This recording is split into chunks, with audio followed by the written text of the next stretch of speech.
Eita, meu professor Eduardo Magalhães, para mim dá uma satisfação muito grande falar com um homem com esse cabedal de conhecimento.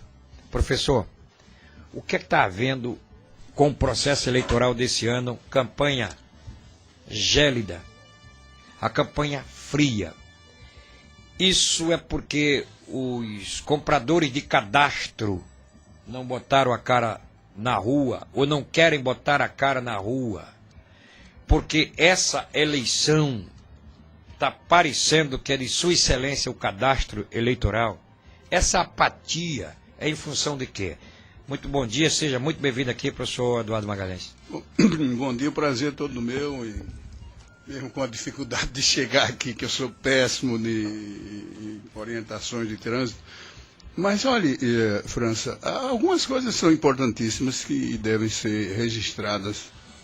É que aqui no estado de Alagoas, principalmente, o que você falou agora dos cartórios, né, do controle do voto, nós chegamos a uma situação extremamente delicada e triste, em que a compra de votos se tornou uma coisa tão forte que criou um novo grande negócio para aqueles que lidam, os que compram e os que vendem.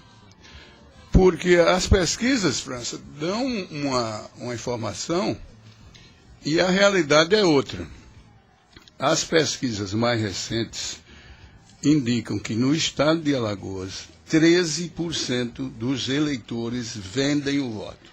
13% vendem. Isso está na pesquisa. Está na pesquisa. Isso comprovado. Da pesquisa chegou à conclusão que 13% dos eleitores compram o voto.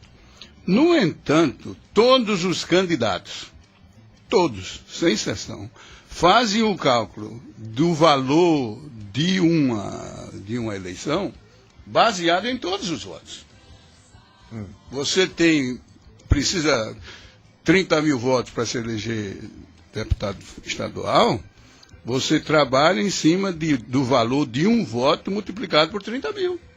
30. Então dá... 1.500.000. 1.500.000. Pois é. É a conta para ser deputado estadual? Para ser deputado estadual. E aí não há como você comprar 30 mil votos. Não há como você, França Moura, candidato a deputado estadual, comprar 30 mil votos. Não há como você sair identificando 30 mil pessoas e dando 50 mil votos a cada uma delas. Então se criou um novo setor da economia do Estado, que é no vendedor de voto, que não tem o voto para vender, porque somente 13% dos eleitores vendem o voto. No entanto, você negocia com 100% do universo. Então a situação é extremamente delicada e todos os candidatos vivem sob essa espada de Damocles de que ou você compra voto ou não se elege. E essa se tornou a maior realidade do estado de Alagoas. As pessoas mais dignas, mais honestas, vivem sob essa possível punição de não se eleger porque não compra voto. E a tendência, França, é você cair na vala comum e tentar terminar fazendo negociações e conseguindo apoios e, de uma certa forma, comprando voto. Porque o voto, ele é dado baseado satisfazer as minhas exigências, que podem ser intelectuais, ideológicas, culturais, políticas, quer dizer, eu voto porque alguém se identifica comigo. Esse eleitor que vende o voto, ele negocia dentro do sistema capitalista. Esse sistema capitalista, o intermediário, que quando o Brasil começou a se tornar uma força do capitalismo, havia sempre aquela preocupação do intermediário. Camarada, eu me lembro, no interior de Alagoas, o camarada que comprava algodão, o pequeno produtor, ele vendia o algodão por R$50 o quilo, R$30 o quilo. O intermediário vendia por 150. A mesma coisa está acontecendo no voto. Tem corretor de voto? Corretor de voto. Corretor de voto. E esse corretor está trabalhando com um universo de 100%, quando a realidade é apenas de 13%. 13%. 13% dos eleitores vendem voto no estado de Alagoas. O corretor trabalha em cima do universo de 100%. Então, o político que compra também está sendo enganado. Está sendo enganado, porque ele só pode negociar com 13% do voto. 13% do voto é o eleitor, que é uma minoria. E o corretor, o agenciador, está trabalhando. Está levando vantagem. Vantagem gigantesca. Agora, professor, antigamente dizia que só quem fazia isso era o da direita. Hoje tem negócio de direita, esquerda, está todo mundo nesse comércio. Todo mundo no mesmo comércio, com medo de que, para se eleger, tem que depender de 100% dos eleitores, quando apenas 13% participam dessa corrupção. Apenas 13% participam dessa corrupção. Mas não tem 87% que participa e está calado, com vergonha de dizer que claro, mas vota. Está com vergonha? Mas vota. Então você não precisa gastar o dinheiro em cima de 100%, porque 80% são obrigados a votar e vão votar. Então você tem que trabalhar, ter a coragem de não ir para a chantagem do intermediário, de botar na sua cabeça que você ou compra o voto ou não se elege, quando em realidade apenas 13% dos votos poderão ser comprados. Agora, professor, em todas as eleições sempre aparece a surpresa. Se aparece uma zebra, o candidato vai lá, aquilo é liso, não vai... O senhor acha que vai ter zebra nessa eleição? Dificilmente, até por causa dessa nova cultura do voto comprado. A nova cultura do voto comprado. Você pode pegar a pessoa que tinha um maior prestígio pessoal, que nesse momento se deixou levar pela falsa realidade de que 100% dos votos têm que ser comprados para você garantir a eleição. Então o senhor está dando um recado aqui para o pessoal que compra voto, estão comprando de todo mundo, Claro. porque tem corretor aí só... Só para ganhar dinheiro, porque você não pode negociar com 100% do eleitor, porque 100% dos eleitores não compram voto, não vendem voto. Apenas 13% vendem voto. Esse silêncio, eu vim de Viçosa ontem, passei em Mar Vermelho, dificilmente você vê um adesivo numa porta. O que é isso? Olha, em primeiro lugar, se você pegar cada uma o engajamento pessoal, numa cidade pequena, pobre, do interior, esse 13% do eleitorado, ele aparece mais. Porque ele é objeto de negociação de vários agenciadores. Então, se você se compromete, inicialmente, e coloca lá o adesivo de um candidato, aquele seu voto você não pode mais negociar. E aquilo ali é uma espécie de marcar o território. Marcou o território. Não venha comprar aqui não, porque aqui já está vendido. Aqui já está vendido, aqui já tem dono. Então, na hora que você se compromete, mesmo que seja uma coisa assim, você pode tirar. Nas caminhadas, você tem casas que colocam, numa campanha dessas, 50 candidatos diferentes. O camarada sai, você bota outro. Mas no interior já é um pouco diferente. Porque é um controle muito maior do cabo eleitoral local com os seus eleitores, com os seus residentes. Então, a campanha está fria porque o país, a França, está muito satisfeito com as coisas como estão. O país é um país feliz. E onde existe muita felicidade, não existe grande participação política. Você tem... Tome o exemplo dos Estados Unidos. Quando as coisas nos Estados Unidos estão muito complicadas, você tem 50% do eleitorado que participa de uma eleição. Quando as coisas estão muito boas, 32%, 30%. Se lá não é obrigatório o voto? Não é obrigatório, você não precisa mudar as coisas, porque elas estão boas. Quando estão boas, 30% comparece. Quando estão ruins, Muito a metade um pouco antes, quase a metade participa. Porque você não tem grande mudança. Então, nesse momento no Brasil, no aspecto do Brasil como um todo, você tem um fenômeno que já vem sendo identificado nos últimos 2 anos, que se chama o fator da satisfação pessoal. Satisfação. O Ele, povo está satisfeito com Lula. Muito satisfeito com o Brasil. Com o Brasil. E como é que vai ficar o Zé Serrão nesse processo? Vai ficar numa situação muito delicada.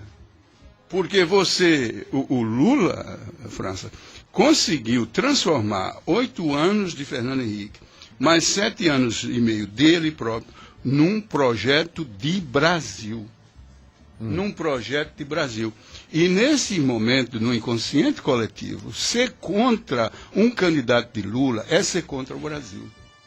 é ser contra o Brasil. Então você tem aquelas áreas periféricas desse centro composto das políticas brasileiras, do Estado brasileiro, com um projeto de futuro, que são identificados com o lulismo. E dificilmente você vai conseguir convencer o eleitor de que essas modificações que você está propondo vão interferir muito profundamente nesse grande projeto lulismo, que era o Plano Real, que hoje é a propriedade privada do presidente Lula. Essa é a dificuldade. Você não pode se opor de uma forma de colocar algo diferente no lugar, porque é isso que nós queremos para o Brasil. Um Brasil com melhores escolas, com melhores estradas, com recursos para investimento em pesquisas, com uma melhora de vida da maioria dos cidadãos, um aumento muito grande da classe D para a classe C. Isso tudo, o ponto de partida é o Plano Real. O ponto de partida é o Plano Real. São as políticas sociais e as políticas financeiras, econômicas do presidente Fernando Henrique. Mas o presidente Lula as absorveu e se apoderou dessas políticas, que hoje passaram a ser políticas nacionais, de Estado. Agora, ô professor, mas isso tudo foi ideia lá atrás do FHC, porque com o FHC não prosperou, prospera com Lula, e Lula passa a ser o pai do processo. Não, mas prosperou demais. Os 8 anos o Fernando Henrique é uma pessoa que não vive na estima do eleitorado brasileiro, do povo brasileiro, até agora melhorou um pouco, porque ele é o intelectual vaidoso que não tem uma empatia muito grande com as pessoas. Então fica muito difícil. Mas quando você analisa a reforma de pensamento, olha, França, todo o país, para ter uma chance de sobreviver entre as constelações de países do mundo, ele tem que ter um projeto de futuro, um projeto de Estado. O Plano Real é a primeira vez na história do Brasil em que se projeta um país para o amanhã, e não um projeto de um país para o agora. O aqui e agora sempre foi a maior característica do povo brasileiro. A cultura brasileira é baseada no aqui e agora. Nós nos preocupamos muito pouco com o nosso passado. Não temos heróis e muito menos com o futuro. O povo diz assim, quem vive de promessa é São Severino do Ramo, quer saber o meu agora. Pois exatamente, essa aqui é a característica mais profunda, mais forte da cultura brasileira, é o hic et nunc, aqui e agora. Aqui e agora. Um programa de televisão, alguns anos atrás, que era um sucesso. Aqui e agora, sempre aqui e agora. O presidente Fernando Henrique começou a criar a ideia de que tem que haver um amanhã, sob pena de você jamais construir o hoje. Porque essa ligação do futuro, o futuro é baseado numa passagem direta do passado, que é a grande fundamentação, com a intermediação do presente. Mas o elemento alvo tem que ser o futuro. Professor, Pinto Luna, ele entrou nesse processo moído, a máquina de moer gente do processo. Ele está lá como deputado federal, porque ele disse que não queria ser senador.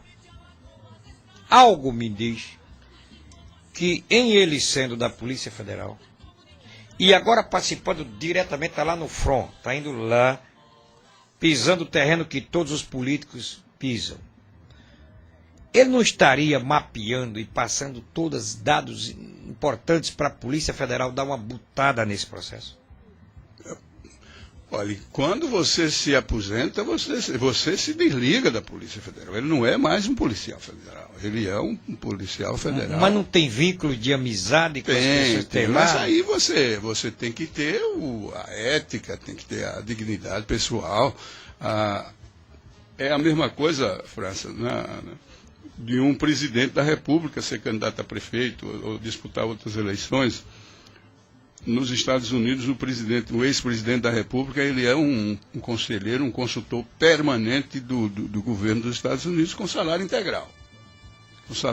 Então, você poderia fazer a mesma coisa aqui, porque essas informações, que são segredos de Estado, que um superintendente de uma Polícia Federal do Estado tem, elas não são do cidadão, elas são da instituição delegado federal.